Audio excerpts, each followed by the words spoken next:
diversity and inclusion. Where are we now?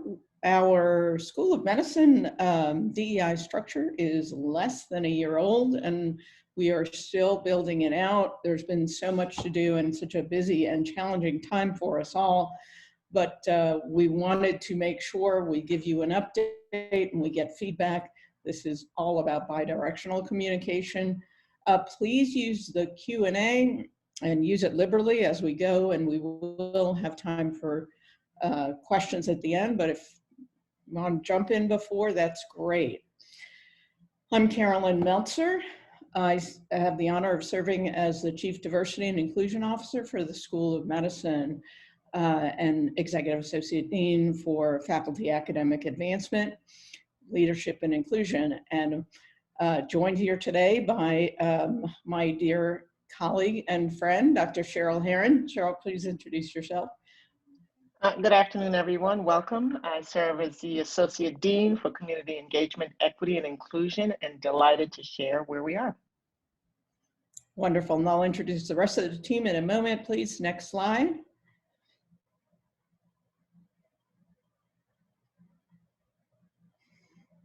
So we're going to be building out a strategic plan. We have the support of the wonderful Strategic Planning Office in the School of Medicine, a steering committee. We'll talk a little bit about that. And as we have formed our goals and start to work on specific initiatives for a sort of 3 to 5 year roadmap ahead, we are going to find opportunities to get continuous feedback. Next slide, please. And after that. Wonderful. So you've met Dr. Herron and I want to introduce the rest of our core DEI team. Natalie Fields, who's the Director of Faculty Advancement and Inclusion, and our newest member, Dejaron Campbell, who's our Program Manager for Diversity, Equity, and Inclusion. And she's definitely hit the ground running. Next slide. So we have developed, with the input of our community, 4 big pillars, and we're going to divide our discussion in those pillar areas. So for our 4 priority areas, the first is awareness, learning, and growing. The second is inclusive culture and climate. Third, community engagement, which is very much in the title of Dr. Herron's role, and that applies internally and externally within our community. And research and innovation. Next slide, please.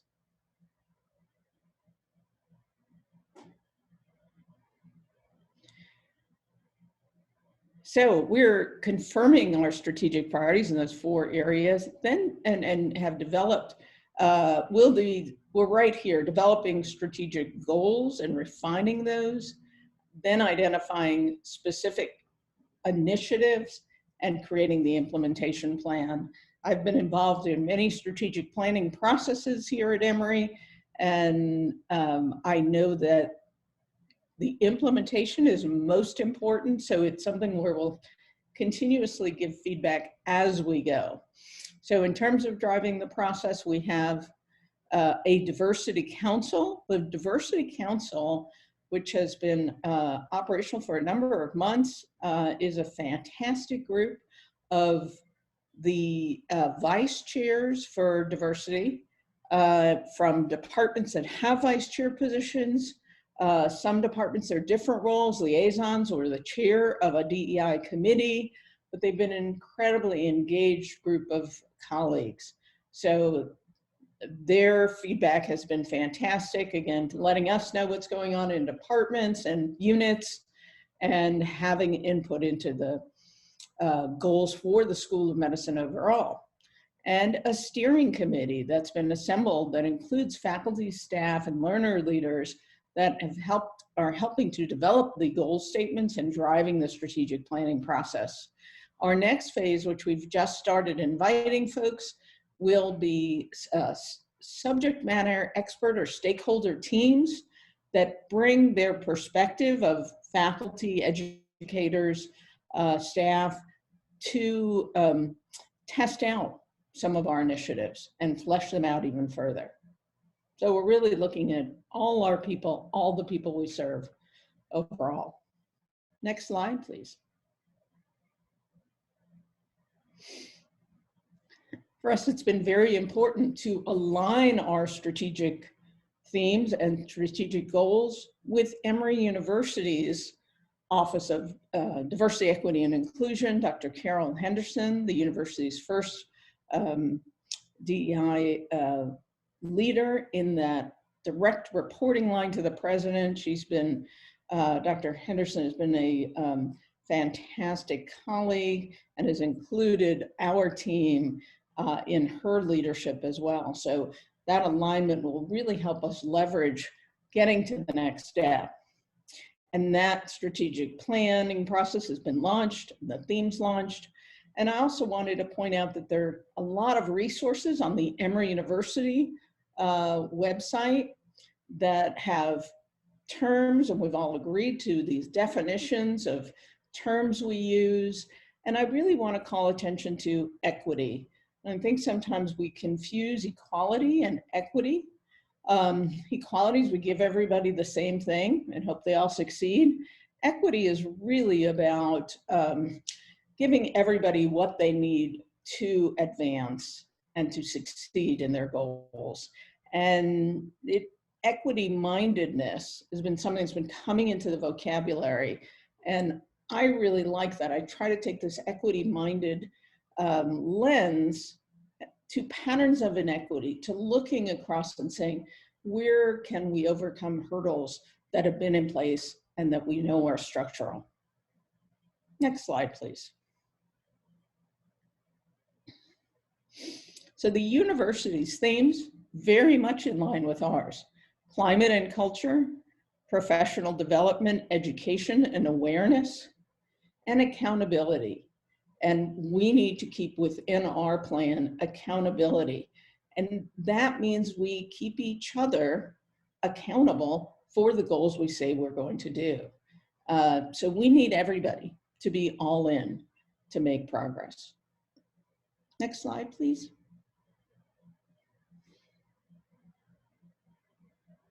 And again, lots of resources at the university level.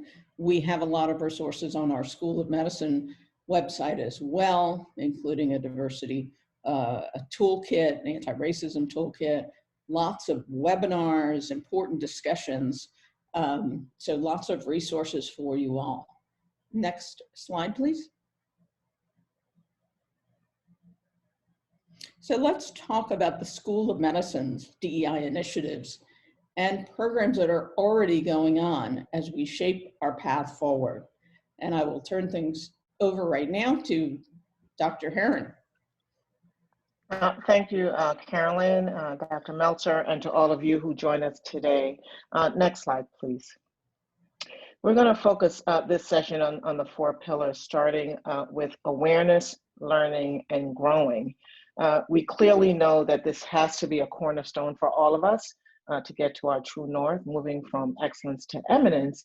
And in this pillar, we'll share a little bit of what we've been doing and what we plan to do going forward. Next slide, please. So as we think about what we have done and where we're going, you know, already when we looked back into 2020, I remember fondly that not even at the start of this position, we greeted the NMA for their 125th anniversary with a theme of Sankofa, where we acknowledge our past and look to our future. And for those who are not aware, we invite you to go to our website and take a look at the School of Medicine's African American history. It's a Prezi presentation, and we really acknowledge, you know, some of the things that have gone on here at Emory, starting with the university built by slaves, but we actually think about how we empower ourselves for the future in terms of the restorative justice and understanding and appreciating where we need to move to today. This year, for Black History Month, we were delighted and really excited to hear about the twin pandemics. Hopefully, you were here to witness a few of our actual alumni speak about the impact of healing from these two traumas with a husband and wife team talking about what that meant to them around Corona living where they live around George Floyd. So we purposefully and give nod to the Office of Multicultural Affairs for the Hamilton E. Holmes Memorial Lecture to really have us centered around the realities of what we are still unfortunately dealing with today. We recently had our Black Men in White Coats acknowledging the 2% reality of Black men in medicine, and with the voices of many of our own colleagues here at Emory Black Men, sharing with and partnering actually with Morehouse on what we must pay attention to move us forward in this very real public health emergency. And we purposely, thought about this webinar as we straddled both Black History Month and Women's History Month, and calling your attention to the Affinity Month celebrations, which we hope that you will take a moment to look at our colleagues here, where we celebrate and highlight who they are and what the impact of some of these, of being in a particular group means to them. Next slide, please. As we continue in our bucket of awareness, learning, and growing again, it is Women's History Month. And I liken it to an opportunity to reflect and think about our own history. I give little quizzes and ask, for example, who was our first faculty member in the School of Medicine who joined us in 1929, Dr. Evangeline Papageorge. And not so much the history of women in the past, but also where we are today with amazing organization of EWIMS, Emory Alliance for Women in Medicine and Science, led by Dr. Kathy Grenling and Cynthia Jardine and others that bring together women to celebrate and really cause us to take a look at where we are and where we need to go in terms of mentorship. So it's really a look at how we grow and learn and are aware of one another. Next slide, please. And as we move forward in this pillar, we don't want to stop on our laurels. We want to ensure that you have access to and are aware of things that we're doing. And the Affinity Month celebrations, as I mentioned before, is one of those things. Other things to include, as we see on the next slide, is our Speakers Bureau with intentionality for underrepresented in medicine's voices and women faculty voices to be heard. So if you're listening and you have not availed yourself of the Speakers Bureau, we want you to sign up. We want to hear and have us represented for who we are. Our Bold Leader series, we heard from Dr. Julie Silva, who brought to our attention last month the disparities and discrepancies. So we want you to pay attention in that area. Undoubtedly, our Unconscious Bias Education series, our Listen, Learn, Act Anti-Racism resources, which we invite you to take a listen to.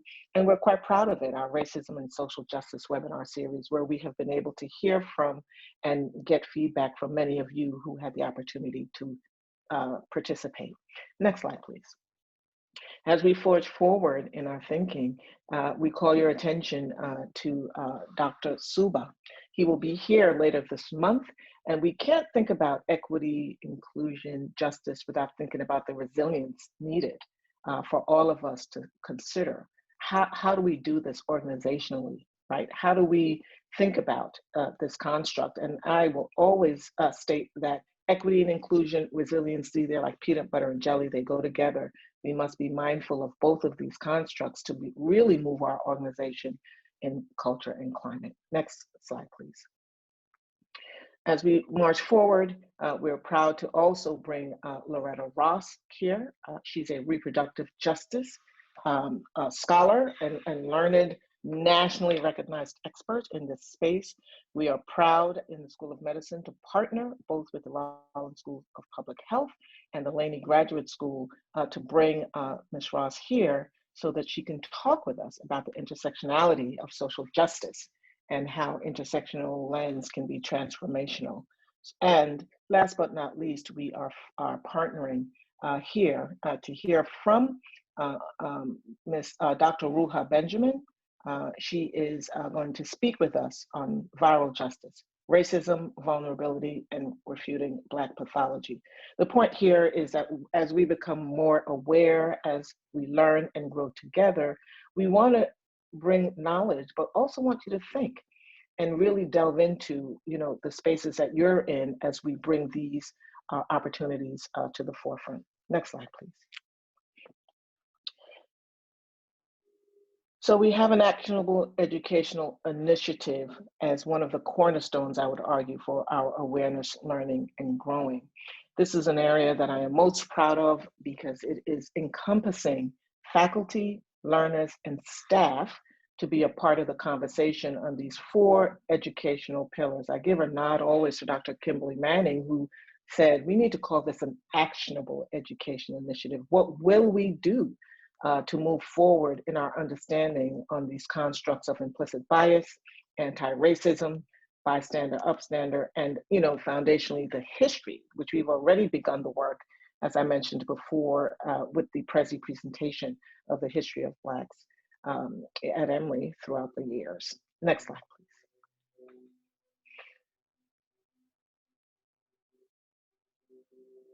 And this is just a nod to what we have done to date in terms of impact. One of the pillars that we have ushered under the Actionable Educational Initiative is the implicit bias training, or our unconscious education program.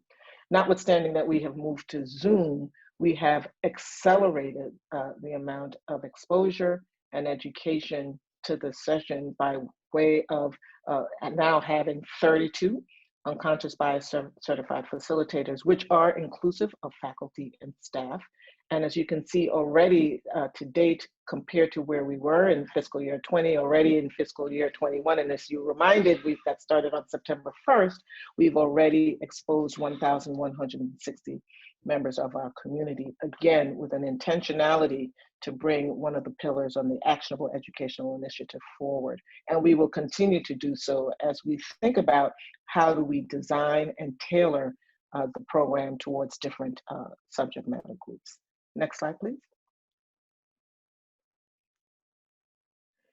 And one of the things that we're so proud of through our Office of Multicultural Affairs, and we were able to participate in, is bringing aboard Dr. Tracy Henry as the inaugural Thread Director for Diversity, Equity, Inclusion, and Racial Advocacy, formerly known as DERA, to help really look at the curriculum through the OMA space and in partnership with us as we move forward to have not just congruence in language and understanding, but also evidence-based work on what is happening across our nation, and quite frankly, how can we move the needle forward as an institution as it relates to our awareness, learning, and growing. Next slide, please. And with this, I'll turn it over to Carolyn. Thank you so much, Cheryl. So the second pillar is an inclusive culture and climate. And next slide. Just want to make the distinction of culture and climate. We often use them together. I think of culture as the norms, the artifacts, the rituals, the expectations of behavior in an organization. It's sort of the intangible of our environment. Climate is a little more specific. It's how I feel. Do I feel like I belong? Do I feel valued in that culture? So they are related. So, those kinds of things are hard to get at. If you ask somebody, tell me about your organizational culture, they're bathed in it and often can't think of what are the attributes. So we have 2 tools we've used. One is through the AAMC partnership, a diversity engagement survey. And that was done in the School of Medicine in 2016 through the university. And we implemented it again in 2020. And we hope to continue that forward about every 18 to 24 months so that we have sufficient time and continue to collect data. And that is a short survey. It's very focused on that concept of belonging and being valued and equitable treatment. So we had staff and residents and fellows. We will add students in the next go around. This was just when we were starting our office. And what we see is for women and for Black and Hispanic identifying faculty and staff, that the areas of opportunity where some folks do not feel as valued is around equitable reward and recognition and transparency around compensation, support, resources, and overall engagement. So these are areas we're going to focus on. They were not that much different than in 2016. So we are very focused on making a difference now that we have a structure in place to support these activities that will push our culture forward. The Coach Survey is a university-wide faculty survey. It's much more comprehensive. If you took it, you know it probably took about 45 minutes. And it gets at, it's only faculty, it gets at faculty satisfaction overall, but there are many questions that are pertinent to feelings of inclusion and climate and overall culture. And what we see in that survey really parallels that overall in the university, that historically underrepresented groups of faculty have lower satisfaction with that sense of belonging, resources, and support. So very similar to what we see in the DES survey. And this was the case if we looked at the university without the School of Medicine and the School of Medicine separately, similar opportunity areas. So this is the kind of data that's going to be helpful as we go forward as one of our metrics. Next slide, please.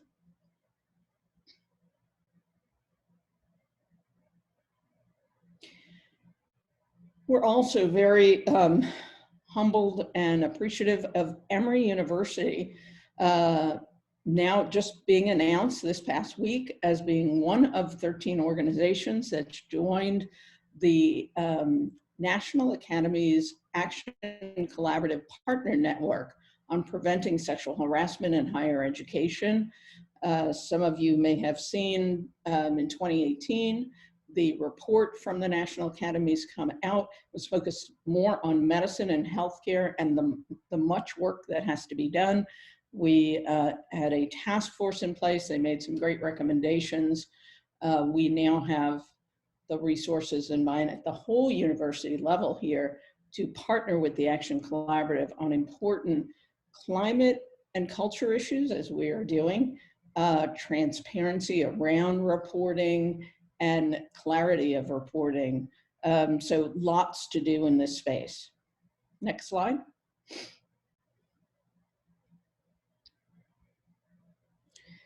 Representation is important, and we don't always do so well with broad, diverse, and inclusive representation at the highest levels in our organization, and that's pretty typical in medicine, but we want to be different. And that is an important part of building a truly inclusive culture and climate. So we really focused on building out a guide for best practices for faculty search committees. And this was approved this past year by the Dean's Faculty Advisory Committee, as well as the Council of Chairs as a guide going forward. And now that Dejaron is with us, she also has a role with HR as we work together across DEI and the School of Medicine, Human Resources Office to really affect change, positive change to the next level in our search processes. And this entails diverse committee composition, really focused unconscious bias training about that search, about the field that a leader or important position is being targeted, having that discussion interactively, really focusing from the position description, the announcement, to make it as broadly appealing, to be really clear about the criteria for a qualified candidate as opposed to someone who is a fit. And Dr. Henderson often challenges us to not think about fit, but to think about stretch. Because when we say we want someone who fits, that tends to say, I want someone who is like me or like my colleagues and I. But we want people to bring new perspectives and appealing to broad applicant pools, really being very intentional. And another area that I really want us to see carry forward into the accountability space is employing a diversity, equity, and inclusion competency rubric that is being used at the university level to really delve into, when we look at candidates for important positions, their knowledge of diversity, equity, inclusion issues, barriers, work that needs to be done, their track record of working in that space, and their plans going forward. And wouldn't it be great if we take that detailed rubric into performance reviews and accountability for goals going forward for each of us? Next slide, please. There are a number of staff initiatives going on as well. We had not had the resources until recently to really focus on our staff in the School of Medicine. And this has really been a partnership across a number of offices in the School of Medicine. We have staff leaders who are working around unconscious bias training. The unconscious bias curriculum is really for us all to have a level platform of terms and priorities going forward, and then building upon that, as Dr. Herron talked about. We've had all the department administrators and HR representatives go through this training. We're going to take it forward to the next step. We need to do more in terms of recognizing our own staff. We do a lot of faculty recognition. For staff, we can do more. And there's going to be a stand-up of a School of Medicine Staff Recognition Committee. So we're excited about that, and for the partnership of Cliff T on that action. And engagement action planning. So really focusing around an engagement survey, specifically around our School of Medicine staff. Next step, next slide, please.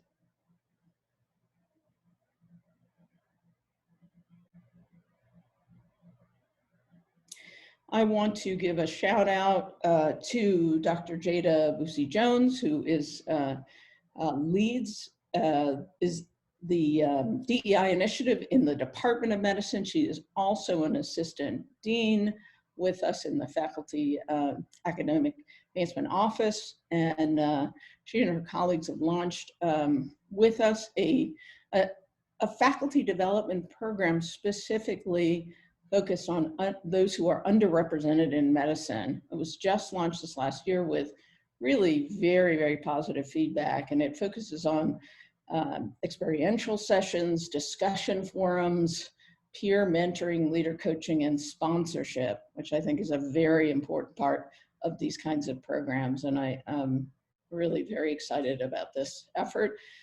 We also have a task force right now led by Dr. Denise Jameson to explore a mid-career women's leadership academy at Emory. Also excited about that as a potential strategic next step. Next slide.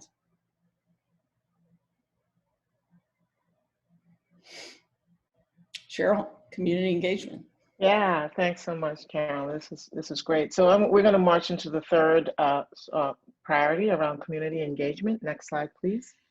You know, this has been an incredible year for me, and it would not be, and I will say here publicly, the foundation of Emory School of Medicine's Department of Emergency Medicine, which won the inaugural Diversity and Inclusion Award for the ACGME. This award is just astounding in two ways. One, we saw what partnership means with Dr. Nancy D'Souza, who put together a stellar application for us in her role as leading efforts for DEI in the learner space, notably with GME, but also noting that we partnered with Morehouse School of Medicine, partnered meaning, you know, they received the inaugural ACGME Diversity and Inclusion Award for a school. But it is fair to have bragging rights to note that these two inaugural awards came out of Atlanta. Our goal is to win, or at least be recognized as an institution for the ACGME Diversity and Inclusion Award in the future. And we certainly have the foundation from the Department of Emergency Medicine and all of you on the call to help us get there. Next slide, please. As we think about, continuing on in this space of community engagement, One of our really wonderful activities we had was with the Martin Luther King Jr. Community Service Awards. I would be remiss if I did not, bring forth Natalie Fields with her organizational skills to help us get through this particular award ceremony with the framework, "Only in the darkness can you see the stars." First time ever we went to this virtual format, and to see the engagement specifically to accolade our community inwardly, meaning our Emory community, whether you're an alumni or currently a faculty member or staff. We really wanted to highlight the efforts, the energy, the time, and the tears that was dedicated to the twin pandemics of racism and COVID-19. And so it was an incredible event, and we look forward to partnering more and engaging more in this effort with the School of Business and the School of Public Health going forward. This is our third year doing it, and we are looking forward to continuing that engagement. Next slide, please. And we've been out there, we hit the ground running and with the intentionality to get into the community. Whether it's internal or external.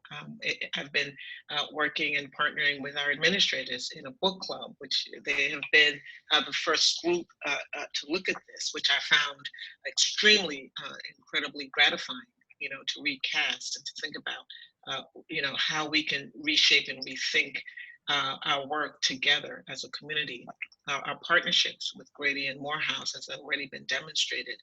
I've been available and privileged to speak with the Emory Alumni Board, who has raised their hands with deep interest to find out what we're doing in the School of Medicine and how they can be involved in the work that we're doing going forward.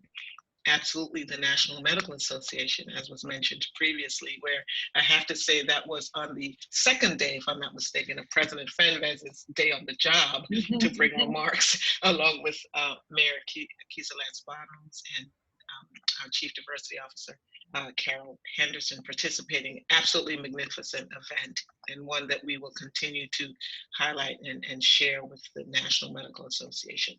Certainly our university DEI committees, who you are, and your attention and commitment in your space has been nothing short of extraordinary. We thank you for that. Our partnership with the American Medical Association, I've had the privilege of speaking there on unconscious bias, really with a lens towards anti-racism. So ensuring that Emory's engagement and name is on the map nationally as we forge forward to move to our true north of true equity and inclusion.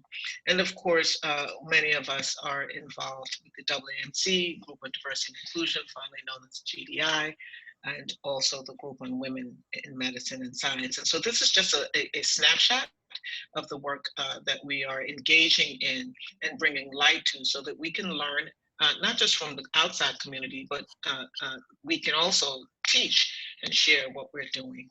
Next slide, please. And as we, forge forward, it's really important that we don't do this without research and innovation. So Carolyn? Yeah, next slide, please. Research and innovation is in the blood of what we do in an academic medical center.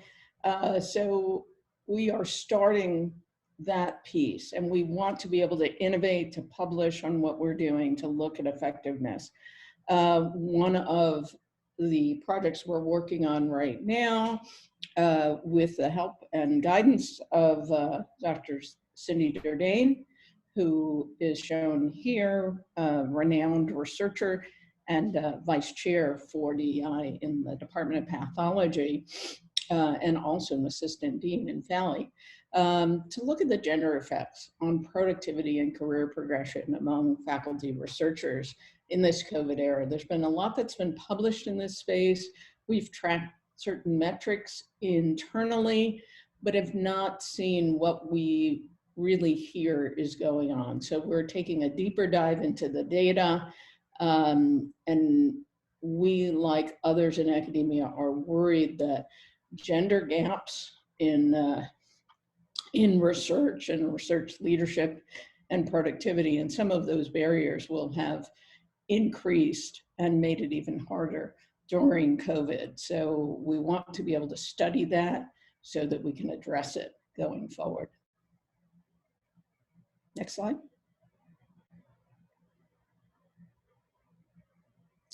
We want to give a shout out to Drs. Ted Johnson and Nicole Franks, who are leading the Emory Collaborative Community Outreach and Health Disparities Committee.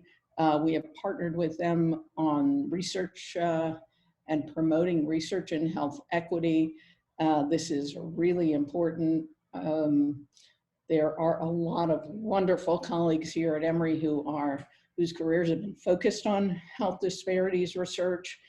And I think all of us and the public have seen the Band-Aid ripped off by COVID as we see the stark disparities in who's gotten sick, who's gotten access to care, and now we see access to vaccines.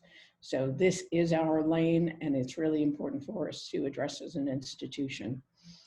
Next slide, please.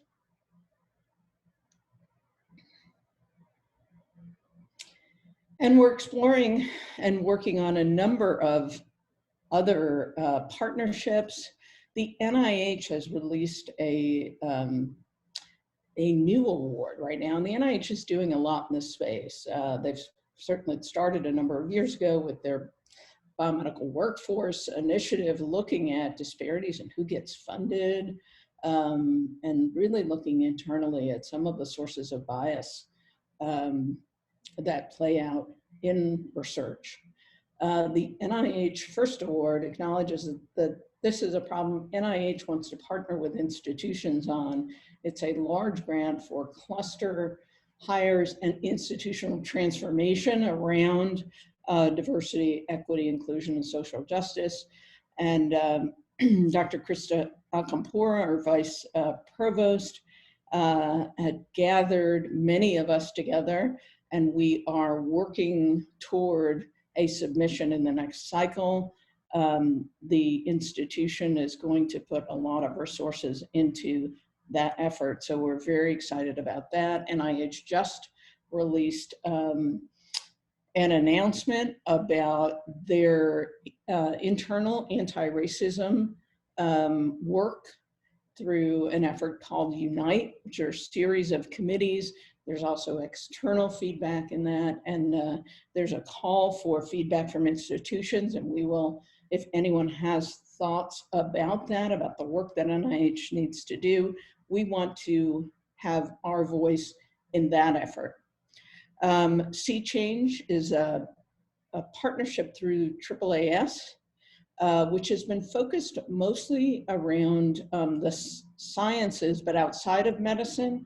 They're now initiating Sea Change Biomedicine. I've been in touch with them, and we are talking about putting in a letter of interest in partnering with them on some of their tools going forward. So, we want to partner with other institutions, other organizations, and really test some new methods. We can't afford to go forward at an incremental rate anymore. We want transformational rate of change.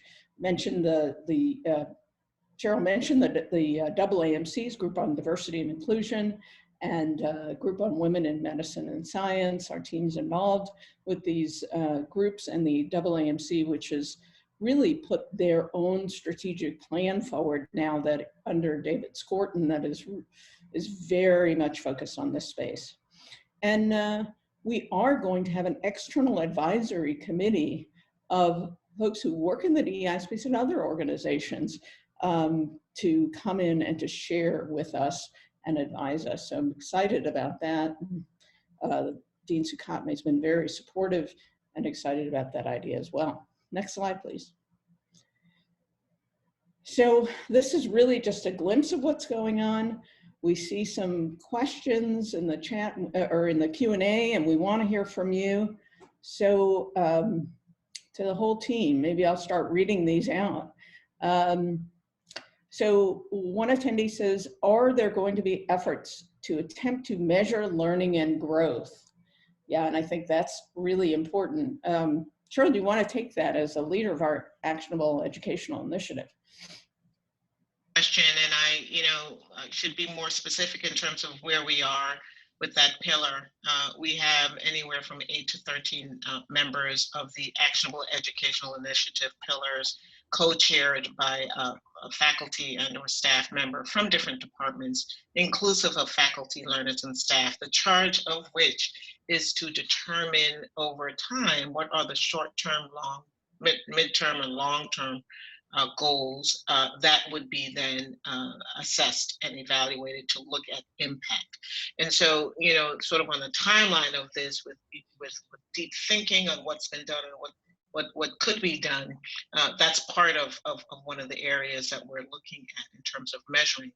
Certainly, participation is one measurement, but culture change, behavioral change. How do we do that in terms of the knowledge acquisition and then distribution of that knowledge to then reflect the community that we serve? So this is an incredible area of focus, because we can do so many things, but if we aren't measuring to see impact and how we are going to be learning and growing in this space, I agree that would require a relook. And on our committees, we have individuals who have educational expertise.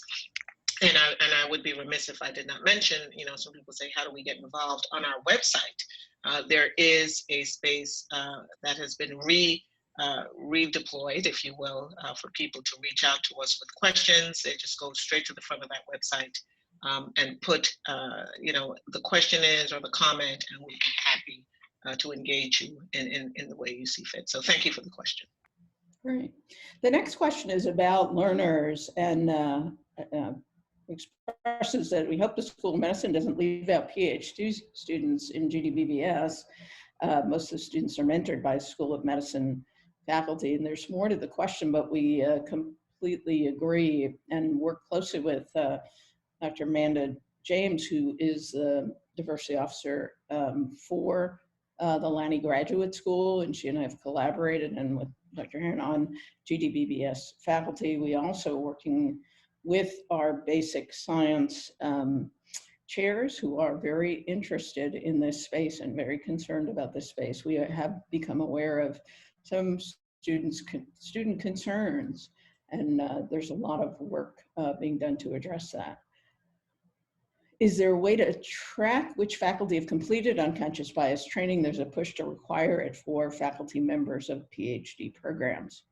So that is one of, and I'll sort of introduce this piece, and Shirley may want to add to it, but now that we have 32 trainers and probably have 35 over the next month or so, we have enough people to conduct these sessions. It was hard to require it if we weren't able, if it was just 3 of us to be able to conduct these sessions. Everybody gives their time for these, and they're very intensive. But we are getting to a point where we can do that, and part of our strategic plan is going to be around prioritizing those groups.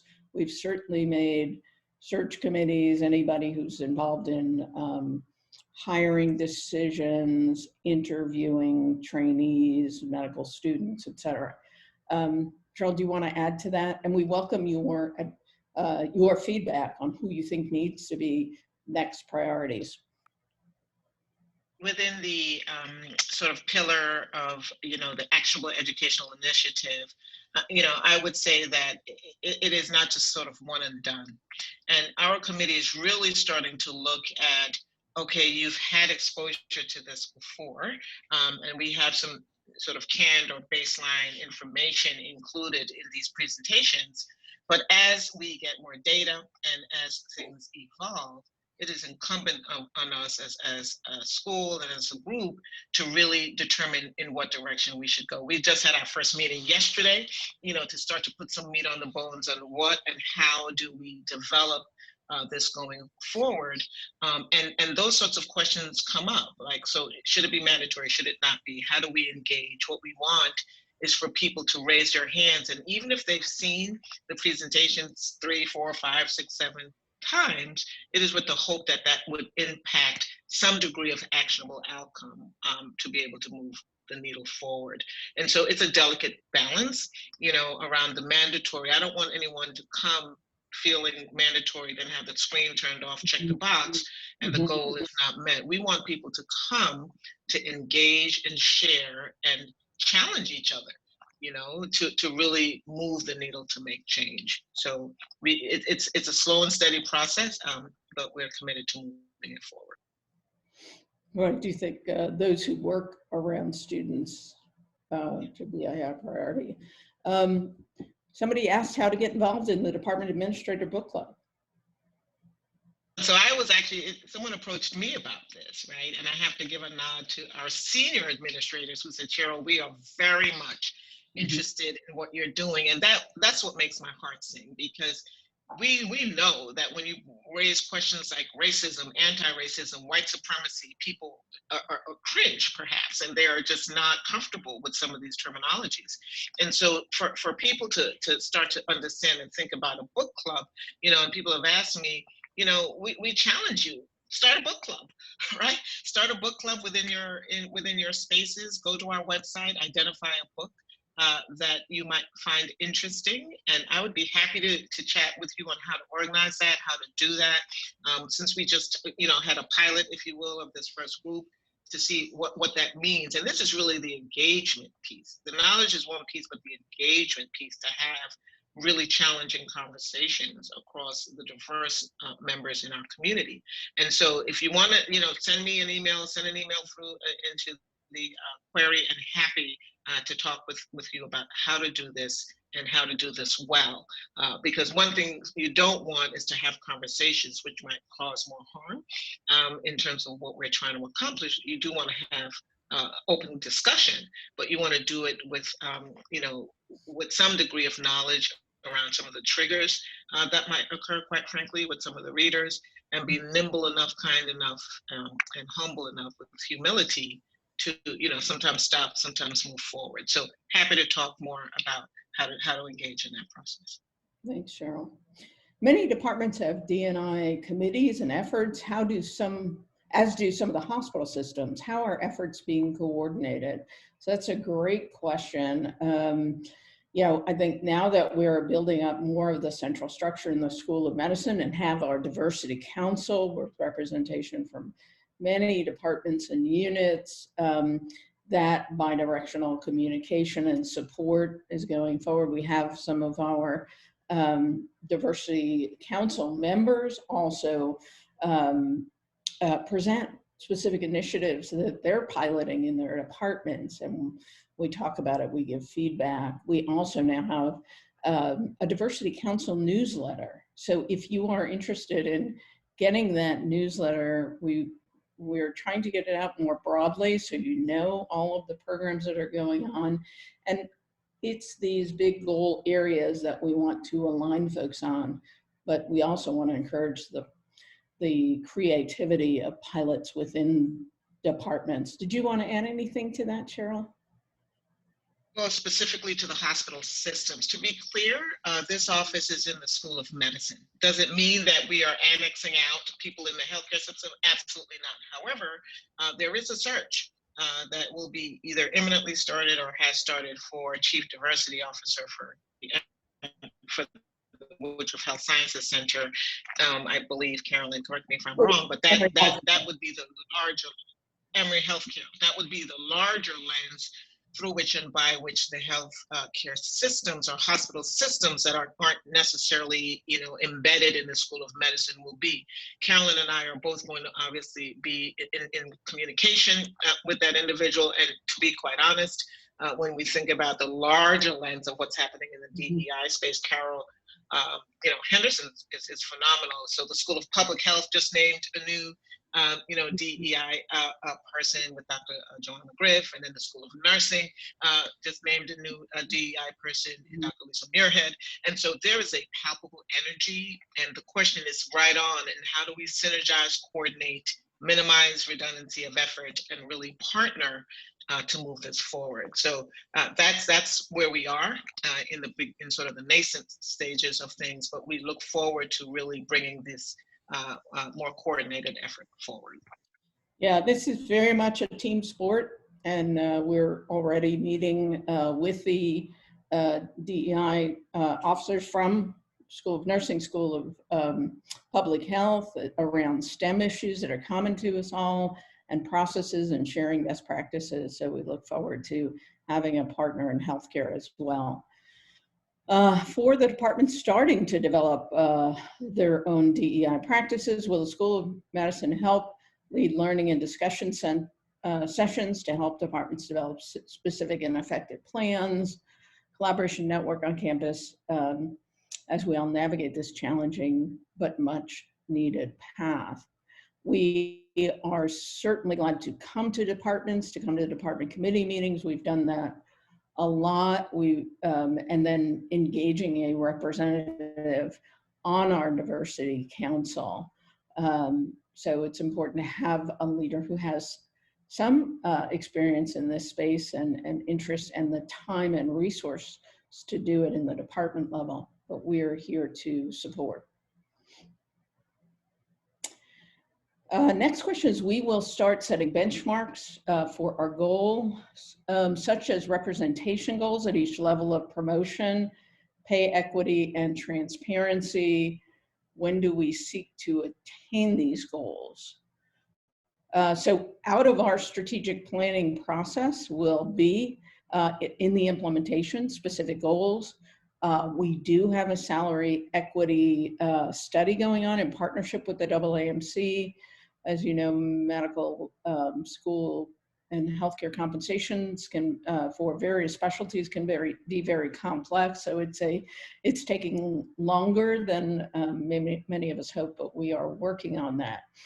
And what we want to do is basically when we set up a dashboard so we can share metrics as we track them and what our goals are and where we're not doing well. We're going to be transparent about our climate survey as we do that again, and as we've shared broadly throughout the institution and a quick summary with you all today. Cheryl, anything further? I know I'm an emergency medicine physician. I'll be the first to raise my hand is, can't we do this yesterday? I've had to learn as we, try to really get this right. We had our strategic planning meeting, and I have to thank, that team as we sit down and noodle around what are our goals? How are we going to measure them? When can we implement them? When can we start them? And it's fascinating, from my perspective, the engagement, which has been nothing short of extraordinary, of people wanting to get in the game. So, if you've emailed us and you want a space and a place, we will find one for you, because Lord knows we need it. but we are right at phase 2 in that second or third slide, what we talked about in terms of developing these goals and how to measure them. And so we are getting in the game and moving this forward based on data, evidence, and resources that we have. So it's a great question. Well, I like to think of our team as the dream team. We've got a lot of energy. We don't have unlimited time and resources, so we need to partner on many of these things, and we're going to have to, in the strategic planning process, decide what we're not going to focus on initially. And that's, I think, the hardest part about strategic planning. We have so much that we want to do. You mentioned previous surveys, et cetera. Is that data available for review? Yes, so the coach engagement survey, this is the first year of that. That's done through Harvard, and I think there's 110 institutions. It's a little more tailored for the university non-school of medicine higher education, and they're thinking of developing a specific tailored survey and benchmarking around schools of medicine. So we will stay in communication with that. There are now diversity questions in the Press-Ganey survey that healthcare and the School of Medicine do. That's broader engagement, and that is always after a lot of data sorting is given to departments. You should, and I know that there's always a presentation in my department every year about what our findings are. For the DES survey that I mentioned, the climate survey for the School of Medicine, we have that overall data. We've presented it to many groups, and We have department-specific data that every department share. I think the DEI reps have that, the administrators have. But if anybody wants a summary of that data, happy to supply it. We have that in our office. Our goal is not to not communicate the results of surveys, but if we ask you to do a survey, it's because we want feedback on something and we've got to share that information. So we're trying to get much better at doing that, and you need to hold us accountable. Are the staff included in the salary equity study? The study I was talking about with the AAMC is around faculty, but as I mentioned, Cliff Teague and I've talked about the prioritization of a School of Medicine staff salary equity study, and I know he is working with HR across the institution on that project. So don't have a timeline super clear, but I know that that is something that is the groundwork is being laid for that now. Will there be any, okay, so the same question about staff. Other questions, other feedback. We have 3 minutes, so someone can enter something real quick.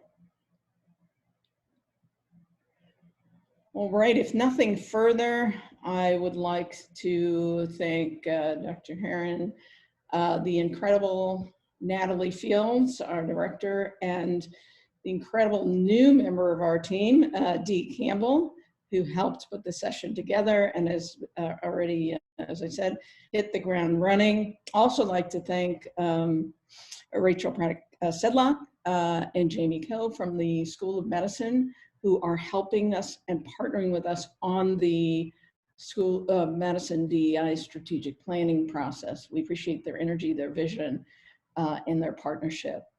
Thank you all, and we look forward to continuing to work with you.